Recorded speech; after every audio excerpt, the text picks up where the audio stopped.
If you're a podcast host, listen up, this one's for you. My name is Allie Jackson. I'm the host of Finding Mr. Height, a dating and relationship podcast that I've been doing for 4 years now, sharing my positive and practical approach to dating that's built on my own life experience. And I wanted to share another experience that I've had, my secret behind monetizing my show. It's called Red Circle, and I was just telling my colleague about how much I love their platform. With Red Circle, not only am I getting a seamless hosting experience, but I also love the support I receive in ad sales. It's not just typical ad sales either. It's targeted opportunities based on my show and my life. And the platform is super simple. You just set your preferences and Red Circle matches you with sponsors that align with your show. You can vet every opportunity and their platform gives you great analytics. More recently too, my Red Circle team has brought me opportunities outside of my podcast on social media to really augment the podcast partnerships, bring them full circle. I just can't recommend them enough. If you want to give it a try, go to redcircle.com to get your free trial. That's redcircle.com for a free trial. Hey family, this is King Kurus, the Black History Buff. Come, let's walk and talk. Quick shout out to Colleen who caught last week's keyword. I've sent your Patreon access. This week, we're back to comments for a shout out, so listen up for today's word. Now, I've got a story that's going to make you think a bit differently about city living and what we're doing to our bodies without even knowing it. I always say history is made every day, and today, we're talking about a groundbreaking study that's changing everything we thought we knew about gut health in Africa. This story is about a pattern that goes back generations and it connects to every single one of us in the diaspora. So here's what's happened. Scientists from the University of the Witwatersrand in South Africa, working with Stanford, just published the largest gut microbiome study ever done on the African continent. We're talking about 1,801 women from Burkina Faso, Ghana, Kenya, and South Africa. Published in Nature, and for those who don't know, Nature is one of the most prestigious scientific journals in the world. When your research gets published there, that's the scientific equivalent of winning a Grammy. And what they found should worry every single one of us. The researchers looked at women from 6 different communities: rural farming villages, transition in rural areas, and dense urban settlements. What they discovered was stark urbanization is literally killing the beneficial bacteria in our guts. In rural West African communities, places where people still farm and live close to the land, the gut microbiome was rich and diverse. These people had bacteria called Treponema that's supposed to be completely wiped out in urban environments. Now, why does this even matter? These gut bacteria are like our body's manufacturing plant. They break down fiber from traditional foods, produce vitamins, and they train our immune system and protect us from disease-causing microbes. When we lose them, we lose protection that our ancestors had for thousands of years. Dr. Olubeyo, one of the lead researchers, explained it perfectly. Geography largely shapes microbiome differences, with some species thriving in rural areas and others in industrial settings. But in the cities, it's a different story entirely.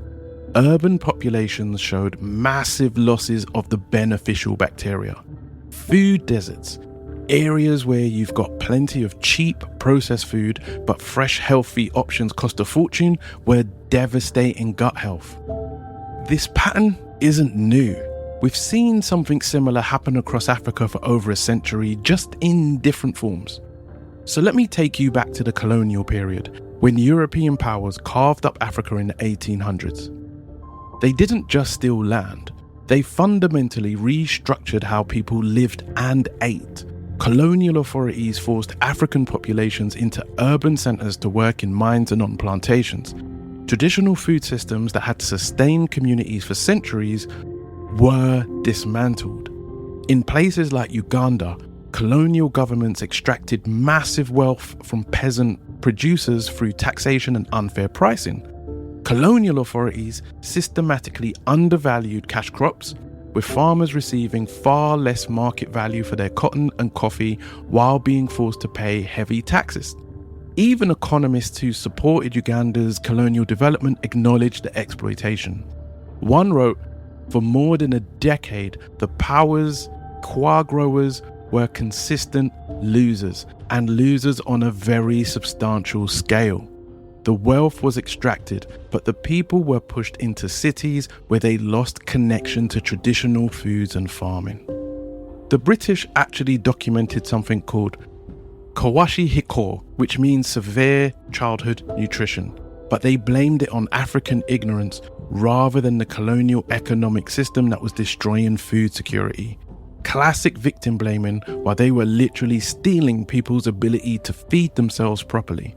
We fast forward to today. Shop the Sherwin-Williams 4th of July sale and get 30% off paints and stains June 27th through July 7th. With prices starting at $34.29, it's the perfect time to transform your space with color. Whether you're looking to revamp your interior or exterior, we have you covered with bold hues, soothing neutrals, and everything in between.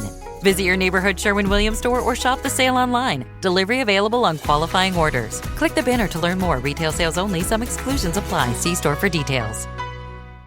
And we're seeing the same pattern accelerate. Post-independence urbanization has exploded across Africa. In 1960, only Johannesburg had 1 million people. By 2009, there were 52 African cities that size. Lagos went from 665,000 people in 1963 to over 8 million by 2000. But here's what's really troubling.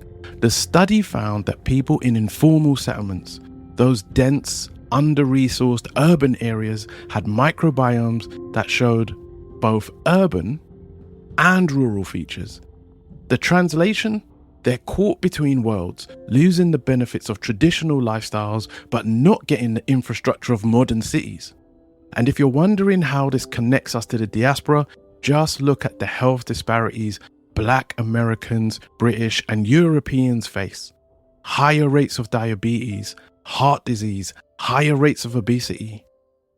I think some of this traces right back to the same disruptions in gut health that started with forced urbanization and dietary colonization. Here's something that really got me. This study looked at over 1,800 women across 4 countries, specifically 1,801 women. That's the largest population representative survey of African gut microbiomes that there has ever been. So, drop 1,800 in the comments if you caught that. The first one wins this week's shout out. Now, whilst this study is groundbreaking, you may have some questions, such as who's funding this research and what happens with these findings, because we've seen plenty of studies on African populations that benefit Western pharmaceutical companies more than the people being studied. The good news is that this was led by African scientists at Wits University, working in partnership with communities every step of the way. Dr. Olubeyo emphasized that understanding African gut health helps establish baselines for this population specifically, not just applying Western standards to African bodies. But will this knowledge actually help African communities, or will it just lead to expensive probiotics being marketed to people who can't afford them, while the underlying issues, food systems, urban planning, and economic inequality remain unchanged? We'll just have to wait and see. I think this should hit close to home for all of us, family. Whether your ancestors came from West Africa through the slave trade, or you're more recent immigrants, you're still on the continent. This research shows how environment and food systems directly impact our health at the cellular level. We've known for generations that our health suffers when we're disconnected from traditional foods and ways of life. Now, science is proving exactly how that happens, literally in our guts, where trillions of microbes help determine everything from immunity to mental health. If you want to dive deeper into stories like this that connect health, history, and our communities, check out the Black History Buff on Patreon. That's where you can help to share the stories that I cover next and get access to extended research on topics like this. Look, this study matters because it's African scientists reclaiming the narrative about African health. For too long, research on African populations was done to us, not with us. This project involved communities from study design to reporting results. But the bigger picture is sobering. As urbanization continues across Africa and the diaspora, we're literally losing beneficial microbes that protected our ancestors for thousands of years.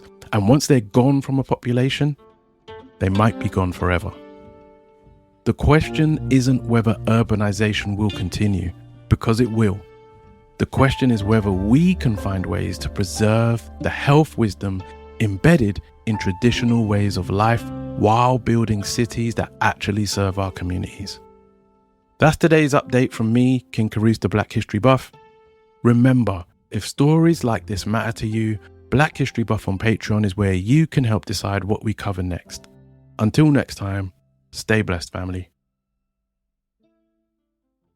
If you're a podcast host, listen up, this one's for you. My name is Allie Jackson. I'm the host of Finding Mr. Height, a dating and relationship podcast that I've been doing for 4 years now, sharing my positive and practical approach to dating that's built on my own life experience. And I wanted to share another experience that I've had, my secret behind monetizing my show. It's called Red Circle, and I was just telling my colleague about how much I love their platform. With Red Circle, not only am I getting a seamless hosting experience, but I also love the support I receive in ad sales. It's not just typical ad sales either. It's targeted opportunities based on my show and my life. And the platform is super simple. You just set your preferences and Red Circle matches you with sponsors that align with your show. You can vet every opportunity and their platform gives you great analytics. More recently too, my Red Circle team has brought me opportunities outside of my podcast on social media to really augment the podcast partnerships, bring them full circle. I just can't recommend them enough. If you want to give it a try, go to redcircle.com to get your free trial. That's redcircle.com for a free trial.